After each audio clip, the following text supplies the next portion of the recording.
Ieri ha favorito ed incoraggiato la decisione del commissario straordinario del Consorzio Asidi Agrigento, Alfonso Cicero, di sollevare dalla carica 3 alti dirigenti. Oggi l'assessore regionale alle attività produttive, Marco Venturi, ha revocato dei lotti a 7 aziende colluse e in odore di mafia. Ma non solo, ha revocato anche un appalto di circa 5 milioni di euro dell'asse viario di Porto Empedocle ad un'impresa sempre in odor di mafia.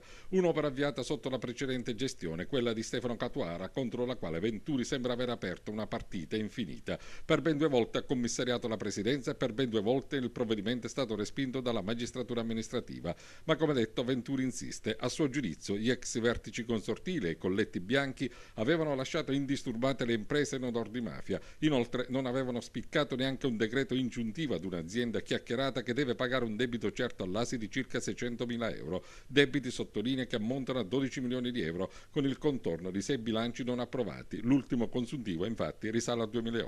E ancora pagamenti effettuati in violazione alle leggi, indebite maggiorazioni alle indennità degli amministratori e dei vertici burocratici, innalzamento di livelli dirigenziali in violazione alle leggi, bandi per progetti finanziati dall'Unione Europea senza copertura finanziaria, eclatanti sprechi da svariati milioni di euro come quello dell'area di Campobello Ravanusa, centro direzionale, divenuto una stalla per cavalli, che lo stesso Venturi ha visitato nei giorni scorsi.